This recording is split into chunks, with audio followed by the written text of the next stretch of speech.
softly spoken, with no strings tying you to me. I'm happy in your company with no emotion, 'cause my love deserves to be free. I never wanna look at a house in the garden, I never wanna lock you down. I know you're not mine, it's just my turn. Warahmatullahi wabarakatuh, pemirsa di rumah, apa kabar semuanya? Wilujeng Wayakil lagi. Ini hari Minggu ya pemirsa, ketemu lagi dengan channelnya Pelangi Hidup yang akan mengupas habis tentang kehidupan pekerja migran Indonesia ataupun kehidupan sosialannya. Semoga bermanfaat dan menambah wawasan buat kita semuanya. Pemirsa, ini ada salah satu PMI, pekerja migran Indonesia, yang benar-benar sukses. Jadi aku akan telepon beliau ya pemirsa. Beliau kerja di Kanada. Beliau sudah menyekolahkan 2 anak lulusan sarjana, bayangkan ya, begitu udah kuliah, udah lulus sarjana. Terus beliau juga sudah mempunyai perusahaan di Indonesia, 3 perusahaan PT, perusahaan ayam ya pemirsa. Jadi si teteh ini bekerja selama 7 tahun di luar negeri. Dan untuk lebih lanjutnya kita telepon beliau ya pemirsa, kita ngobrol-ngobrol seperti apa. Oke, selamat menyimak. Mudah-mudahan ini menjadi motivasi buat kita semuanya. Oh, kumaha damang di Malaysia? Alhamdulillah damang. Oh, begitu. Jadi pemirsa ini kenalin ya. Jadi si Teteh Mulyati ini dulu kerjanya di Kanada dan sekarang kerjanya di Malaysia. Beliau ini salah satu TKI PMI yang sukses di Indonesia. Ini sebelum pulang ke Indonesia, beliau di Indonesia udah ada perusahaan, udah ada 3 cabang, bayangkan. Itu perusahaan ayam ya teh ya? Iya iya. Perusahaan ayam. Nah, boleh dong cerita-cerita sama kita buat motivasi buat sahabat BMI seperti itu. Dulu bekerja awal ke Kanada tahun berapa teh? Desember 2013. Desember 2013. Oke, di sana gajinya berapa? 17 juta kalau dihitung rupiah. Oh, 17 juta dihitung rupiah. Wah, besar banget loh. Subhanallah banget besar. Nah, itu Kalau untuk orang sana paling kecil mungkin ya. Cuma karena saya waktu itu belum tahu nilai tukar, belum tahu kerja di luar negeri itu seperti apa, jadi saya kasih gaji segitu alhamdulillah banget gitu. Sementara dulu saya kerja di Indonesia, gaji saya kotor 1,5 juta per bulan. wah, itu bener-bener anjloknya jauh banget ya. Alhamdulillah 17 juta. Waduh, kerja di Kanada. Nah, itu di sana berapa tahun teh di Kanada? Di sana 5 tahun, hampir 5 tahun. Cuma kita nggak terlalu tinggal di Kanada. Kadang-kadang bos saya itu kan punya kilang di mana-mana negara kan, banyak cabang. Jadi kadang-kadang berpindah dari negara satu ke negara yang lain, tapi nggak lama kembali lagi ke sana. Oh, berarti ini bosnya ini bener-bener bos punya perusahaan banyak begitu ya? Ya. Berarti dia teteh owner. Ya owner. Oh, berarti teteh harus ikut dong. Bos pergi kemana harus ikut dong? Ya, bos pergi kemana saya harus ikut karena kebetulan bos saya itu punya penyakit PSP ya, PSP dan tidak bisa sembuh. Tapi karena saya orang yang apa ya, ketika penyakitnya kambuh gitu, saya tahu harus buat apa gitu. Jadi dia lebih apa ya, saya itu lebih kayak bukan kayak orang kerja gitu, kayak partner, kayak anak, kayak asisten ya, apa ya kalau di kantoran mah itu lebih apa Bu? Kalau di kantoran Bu, asisten pribadi. Berarti kemana-mana ngikut seperti itu. Ya, saya juga pertama dengan dia gimana ya, saya, jadi saya kurang pede, tapi yang bilang ini mereka itu menganggap kamu sama seperti saya, jadi berbesar hati. Jadi dia bilang sama saya, besar hati gitu loh. Jadi saya juga lama-lama jadi terbiasa karena bos saya sendiri kalau misalnya kita makan meeting gitu, dia selalu tarik kursi di samping dia gitu untuk saya. Jadi saya merasa wah, orang kok menghargai saya ya. Menghargai apa namanya ART-nya begitu ya teh ya. Jadi kita merasa enggak direndahkan, kayak istimewa gitu ya kita. Makanya kalau ada orang Indonesia yang merendahkan TKW ya, kadang-kadang aneh. Wah, saya sendiri menghargai saya. Mau makan ya, kita sama-sama di rumah makan gitu. Satu meja gitu ya. Nah, ngambilin makanan untuk saya. Gitu. I think for itu. So saya bilang thank you, saya merasa tersanjung sekali. Iya. Emang orang luar itu kalau baik mereka sangat menghargai kita dan menganggap kita itu keluarga seperti itu. Di situ Teteh kerja 5 tahun di situ, wah cukup besar juga loh pendapatannya. Apa di Indonesia punya tanggungan atau anak atau gimana? Saya punya 3 anak lelaki.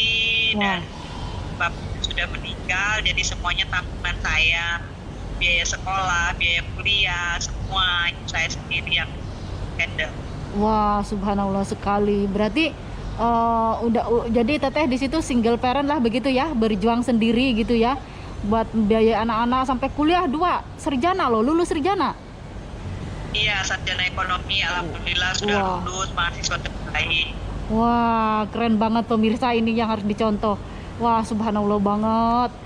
Waduh, Alhamdulillah semua ini rezeki dari Tuhan. ya berkah ya Teh ya. Nah, amin.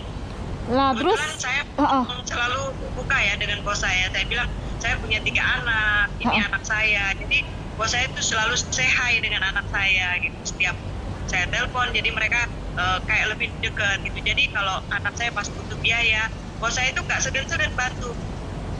This is for your son, is my son also. Jadi Wah. saya merasa iya ya, saya sudah dianggap keluarga. Subhanallah, aku pengen nangis nih, merinding banget pemirsa. Perjuangan seorang ibu bekerja di luar negeri, bayangkan. Kalau kita bekerja dengan baik, tulus, begitu pasti akan ada jalan, akan ada rezeki tambahan, berkah ya Teh ya. Ya. Iya, ya Allah, ya Robi. Sampai Kalau kita kerja itu apa ya? Mereka bilang selalu kan katanya jadi TKW itu seperti ini. Padahal di sini tuh enggak. Gitu. Bos saya selalu bilang, Siti, I don't want to eat if you don't eat first. artinya apa Dia Teh? nggak mau saya makan. Iya. Dan dia selalu bilang, I love you Siti, I love you. Aduh.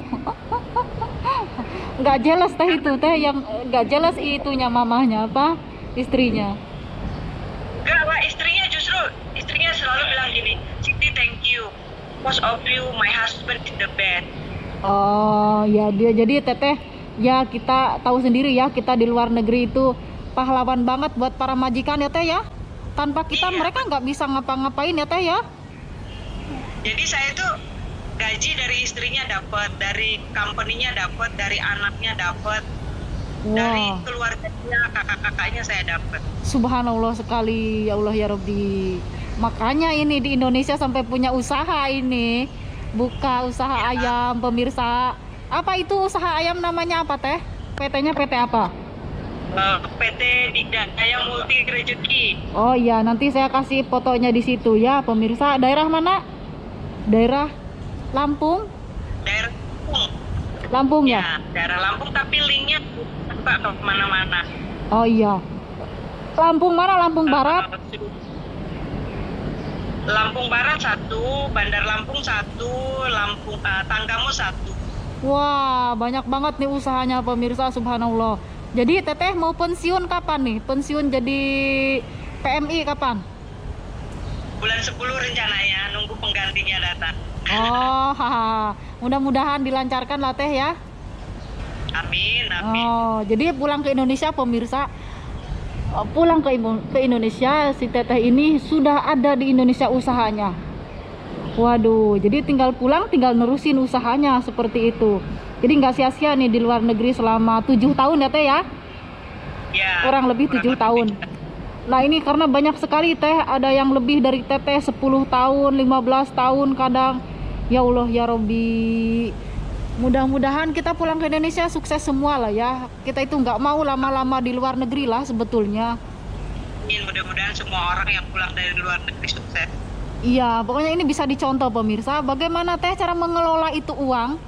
Apa kita percayakan ke saudara kita atau ke siapa begitu? Kalau untuk saya pribadi ya, kalau ke saudara saya nggak seberapa percaya. Saudara itu kan punya keluarga masing-masing, punya kebutuhan masing-masing. Iya benar. Kebetulan dulu anak saya kecil memang saya manage sendiri keuangan saya. Wah. Maka jadi saya percayakan kepada anak saya gitu. Sekarang yang kelola PT saya itu anak saya yang pertama. Oh, ini perusahaan ayam ya pemirsa, ada 3 PT ya, 3 perusahaan, jadi dipercayakan kepada anaknya sendiri. Iya. Iya, alhamdulillah ya Allah, anaknya udah gede-gede. Komisarisnya di situ. Wah, nanti ada tambahan lagi dong, usaha tambahan lagi nih setelah pulang ke Indonesia, pensiun jadi Insya PNI. Allah ada, karena awalnya dulu saya di Indonesia memang saya bukan orang yang suka diem ya. Saya ibaratnya dari jualan yang terbawah, dari jualan ikan asin sampai jualan apa saya bisa. Di Indonesia pernah jualan ikan asin? Iya, saya pernah jadi supplier ikan asin di Indonesia, supplier beras, ayam, semua saya sudah pernah. Oh, waktu itu pernah ngedrop terus bekerja ke luar negeri begitu teh? Enggak, bukan karena ngedropnya. Saya kerja ke luar negeri itu karena waktu itu saya apa ya? Ya karena ketemu bos saya di rumah sakit itu tadi gitu. Awalnya saya nggak ada niat sama sekali untuk tinggalin anak saya ke luar negeri. Tapi ketika saya kenal dengan dia, saya komunikasi dengan dia bilang, please help me to take care of me because only you understand about my situation, katanya gitu. Jadi saya bilang, kenapa enggak, demi kemanusiaan saya nolong dia gitu. Karena dia juga care dengan saya. Oh, waktu itu jadi orang Kanada itu ke Indonesia lagi berobat atau gimana? Bukan lagi berobat, dia ada perjanjian mau MOU dengan orang Cilacap. Ketemu Oh. saya. Oh. Situ dia jatuh sakit, saya yang jaga gitu. Oh. Jadi kan bosnya ini udah bisnis gitu ya di seluruh dunia lah maksudnya gitu ya, punya perusahaan. Jadi pas Ya, waktu iya, itu ke Indonesia dan ketemu Teteh gitu ya. Ya, Akhirnya cocok terus Teteh mau di apa namanya dibawa ke Kanada kerja sama dia. Waduh keren, subhanallah, kalau nasib gak kemana ya Allah ya Robi. Waduh, perjuangan yang sangat apa ya, maksudnya itu momen seperti itu tidak bisa kita lupakan ya Teh ya. iya betul.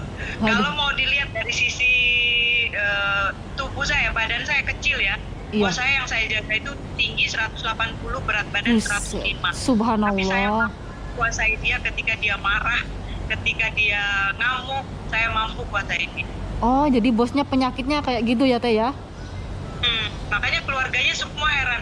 Siti, kenapa kamu bisa jaga dia satu Menaklukkan. orang? Iya. 20 orang nggak kuat jaga dia. Gitu. Wah.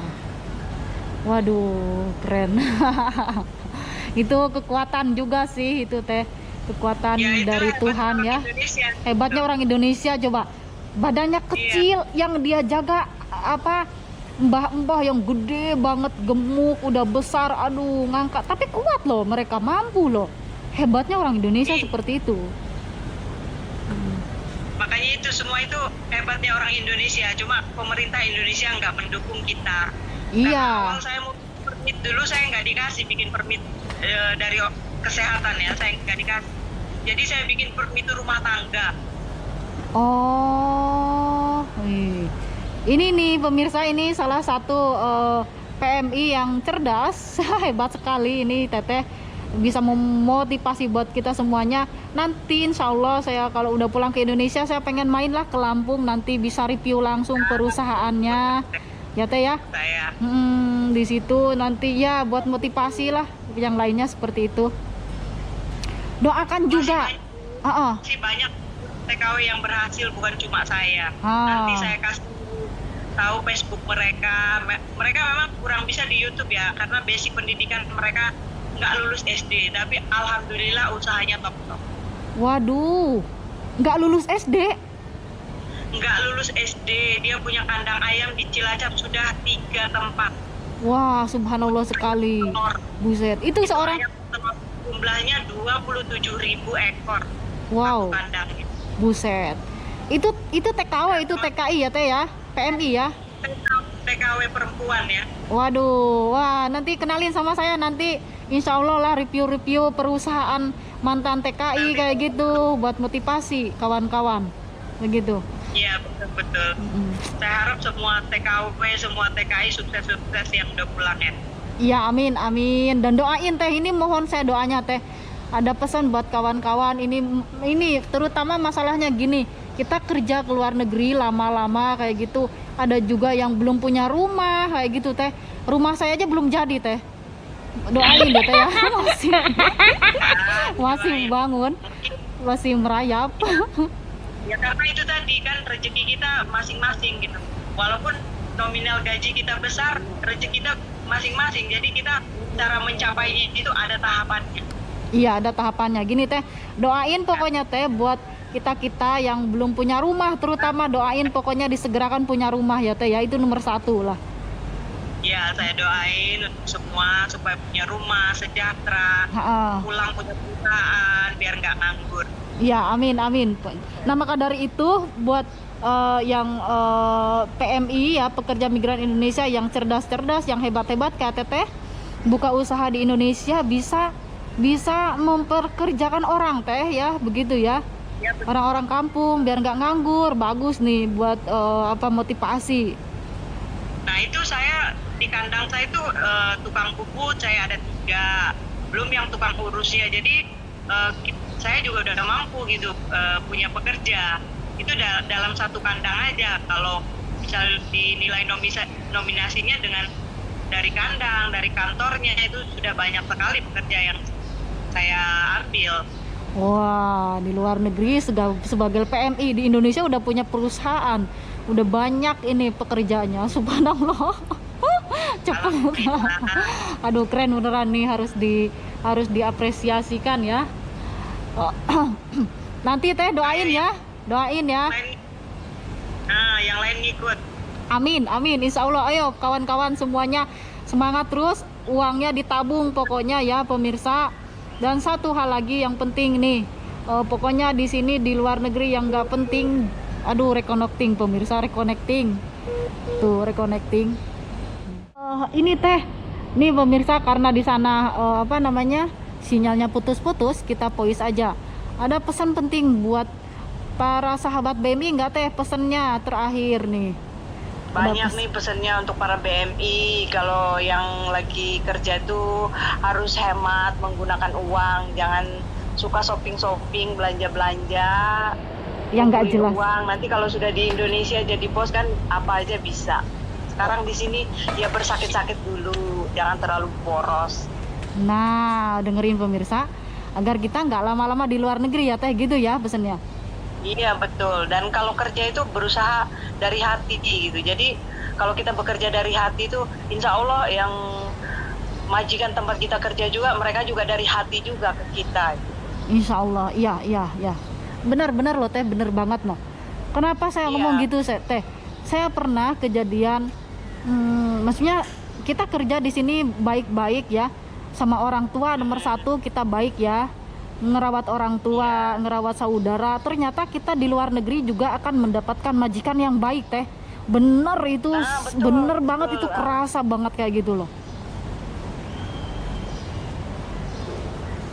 Dan masih, kenapa saya ngomong gini, karena masih banyak kawan-kawan yang lainnya gitu, yaitu banyaklah temen gitu ya. Di sini ada yang kerjanya sampai 12 tahun, 10 tahun. Banyak curhat teh, gimana caranya untuk bisa ngumpulin uang, saya belum punya rumah. Saya benar-benar terenyuh banget teh. Makanya saya bikin video seperti ini untuk memotivasi mereka gitu loh. Satu hal lagi, jangan percaya di sosmed kayak gitu ya teh ya. Nanti uangnya kena tipu kayak gitu ya teh ya. Bener. Banyak yang di sosmed tuh, banyak yang ketipu katanya. Saya pernah ketemu 1 kali, karena kebetulan itu yang kerja di kilangnya bos saya juga. Dia katanya punya kenalan polisi ya. Dia pulang mau kawin katanya, uangnya udah ditransfer. Saya bilang sama dia, paling dibohongin. Dia nggak percaya, dari sini tetap pulang, uangnya udah ditransfer duluan. Ternyata memang benar bohong. Ya pokoknya nggak ada. Pokoknya itu dijadikan pelajaran buat kita semuanya. Setiap bulan gaji kita itu harus masuk tabungan ya teh ya, ini ya. Berarti wajib ya teh ya. Oke, seperti itu. Ini sistemnya Teh Mulyati pemirsa pengen sukses, jadi beliau nabung terus selama 7 tahun loh kerjanya di luar negeri. Coba udah anaknya 2 udah kuliah, udah punya perusahaan, pulang ke Indonesia tinggal ngelanjutin perusahaan. Kita udah pensiun jadi PMI begitu ya Teh ya. Insya Allah. Iya. Insya Allah. Makanya saya selalu kasih tahu di Facebook saya ya, yang namanya TKW itu nggak semua TKW itu jahat, nggak semua TKW itu miskin. Gitu.